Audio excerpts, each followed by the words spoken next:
What is up, guys? Back today with episode 3 of the Road to Mediocrity. So, this episode is going to be mainly about Bowser and then farther about the meta of Smash for 3DS. I think it's a little important to address this before everyone gets freaked out about it. So, we're going to get right into it. First of all, I'd like to say this is going to be an audio only episode.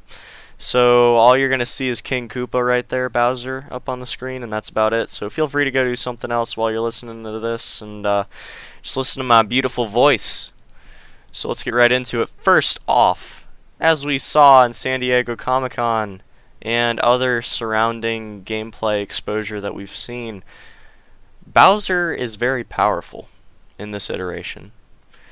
Some might say he's a little overpowered.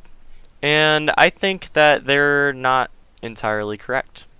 I think that Bowser is very fast compared to what he usually is. I think that he's powerful and hits hard just like he usually does, but the added speed that he has on each move and the decreased recovery and basically all around just smooth gameplay that you get from playing him. He's not clunky. He's not a heavy character that has a very hard to adapt to play style, in the sense that if you pick up the game, if you have two people that are picking up the game and you put one on Rosalina, for example, and one on Bowser, Bowser is probably going to win. And the reason why is that you can pick up and play Bowser. He hits hard, and you don't necessarily need to know the intrinsic strategy and be able to analyze gameplay as you're playing it to get a lot of power out of each of his hits. So if you land a couple hits with Rosalina but you can't combo because you don't know how to, it's not going to have as much of an effect as with Bowser. And I think that that's really what we saw. I think that essentially Bowser is that character, the newbie character, and for the first time I think that he's actually powerful enough that people notice him, because in Melee and Brawl, as we've seen previously, he isn't exactly the most powerful character. He has a lot of power behind each hit, but you can't combo hits. You can't do anything quickly. It has to be almost a juggle, or you're not going to be able to get off a lot of damage. Unless the other player is new to the game. Don't get me wrong, I feel like Bowser's a new player character, and with all of the speed changes that we've seen so far, and just general move changes in Smash for 3DS, and then subsequently Wii U, I feel like it's not quite fair to say he's overpowered yet, because people haven't necessarily gotten used to all of the different characters in the game. And it's fair to say that after a few months and the meta starts to really kick in, I think that we're going to see a couple dominant characters. I don't think it's going to be perfectly balanced. I mean, obviously, we've seen in the past that even the smallest little balance tweaks can make a character obsolete or can make him completely viable. So, I think that Bowser is in the unique position of being very quick and speedy and not really having any stun off of any hits or anything like that. So all of his moves generally roll into the next one smoothly, and they're not clunky, and that just generally makes Bowser a very powerful character. And the reason we haven't seen this in the past is, like I said earlier, in Melee and Brawl, we didn't see the speed that we do in 3DS. And I think that that's something that people should probably consider before they're saying Bowser is overpowered, because I really don't think he is. I think that it's more so the fact that this is the first time that a lot of people were able to get their hands on the 3DS version of Smash. And then all of a sudden there's one character that's been buffed an insane amount. Don't get me wrong, Bowser got crazy buffs, but he's not overpowered. I think that that's not exactly right to say. He's been buffed, he's fast, he deals heavy hits, but as we've seen before and now, his recovery isn't exactly the greatest. So if you can get good at a new Spike character, like for example, I know he's not new, but Marth would be a character that could probably counter the speedier, newer Bowser that's actually viable. Because if you can spike him off the edge, then even a low percent spike should be able to kill. Also, I'd like to point out that none of these people really had a chance to practice. So, we see Rosalina being amazing when, for example, Bill Trinan plays her. And I think that that's mainly because he's got a lot of hands-on experience with the new Smash Bros. Games. And he's able to figure out all the new combos and all the new interactions that you can have, being that basically Rosalina and Luma are an upgraded version of Ice Climbers at this point.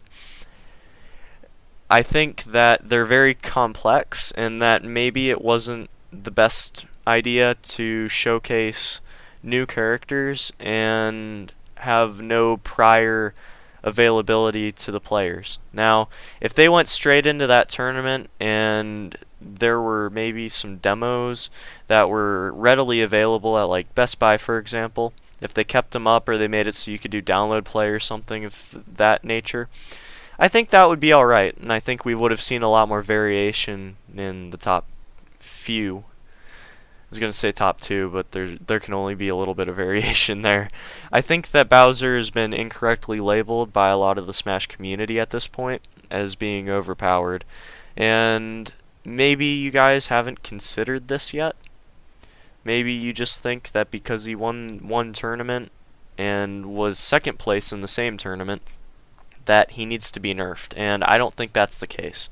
Now, if the game comes out, and all of a sudden, nobody can beat him, he's overpowered, he's stomping the leaderboards, and nobody can beat him, we might have an issue.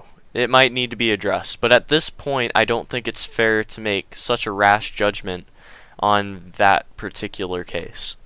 Now, if it was actually a case of being overpowered, we really would have seen that earlier than the top two. I think that it just so happened we saw two decent players that really just grasped the controls quickly, and they just so happened to get a very powerful buffed character at this point, which was Bowser, as we can see, and it just kind of fell together in a way that made it seem like Bowser's overpowered, and maybe he is, but it's not fair to make that statement at this point. So that brings me to my next point, which is the meta.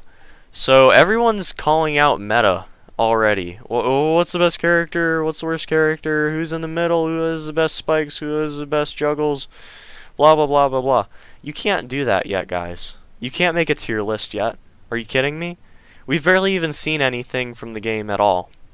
We haven't seen anything that's actually super competitive in the sense that there's the 4 stock or 5 stock, I guess. I don't know. I don't know what it's going to be like in Smash for 3DS, but we haven't seen 4 stock, Final Destination, no items, 8-minute. We haven't seen all that consistently. As you probably would expect, Nintendo wants to demo all of their new items that they're adding to the game, so we haven't seen tons of true tournament matches at this point. There's only a couple bits of footage that you can really go off of as high-level gameplay without items, without free-for-all and all that, and without crappy zoning. But we're not going to get into what I think of Zero's zoning with Zero Suit Samus. I don't like it. I'm just going to leave it at that. I feel kind of strongly about that, but we'll just go past that. So, there's a lot of things they're trying to demo for the game, and I think that that's kind of been detrimental towards the competitive scene. Like, obviously we're getting a lot of face now. We're getting representation. We saw Toph and Scar actually be able to go up and host a tournament. So I think that's fantastic. Don't get me wrong, guys. That is amazing. The thing is that we haven't seen so many competitive, high-level, full competitive Smash rule set matches, and I think that that's probably going to make it so it's hard for people to really make a tier list, for people to make meta discussion already, and generally to make decisions over how viable any character is at this point. Because I think that the only one we can really say is probably not going to be very good is Zelda, because Zelda had a unique situation where she was kind of very relevant because of Sheik for the past few games, and now all of a sudden Sheik's a separate character, and Zelda is kind of really floaty, and supposedly she doesn't do much damage. So don't take my word for that. Make your own opinion on it and figure it out on your own, but from what I've heard, from what I've seen, I don't think that Zelda's going to be very good this iteration unless she gets some buffs, and I mean some serious buffs. But that's pretty much all I'm going to say in the way of meta and viability, because I don't think it's fair to say that anything's not viable or high tier or low tier or anything at this point, except maybe Zelda, like I said. So that's about it. I hope you guys enjoy the video. I think that this is one of the probably drier ones that only a few people are going to really enjoy, because honestly I feel like meta discussion isn't fair to discuss until after the game is out and being played competitively everywhere. And it's been like that forever, so I don't know why people are trying to make it that way now. Or rather, change it. So that's about it for this one, guys. Thanks for watching. Really appreciate it as always. If you enjoyed the video, please click that subscribe button below. Really appreciate that. Really supports me as a content creator. I'm going to be making lots of these Smash videos and way more in the future, because then I'll be able to make gameplay videos, and that's going to lead into a lot of stuff. So very excited about that. Going to be ordering my capture card very soon, so that's something to look forward to. Might actually have some other 3DS content coming out before Smash actually is released. It depends on when I get the actual capture card, so I guess we'll see what happens with that. But otherwise, that's about it. Thanks for watching. Have any comments, questions, concerns, corrections, whatever, drop them below. I like to respond to everyone that's kind enough to leave me input of any kind on the video. You can even post that it's bad. Just please post a reason why, and I'll try to fix it. So thanks, and until next time, goodbye.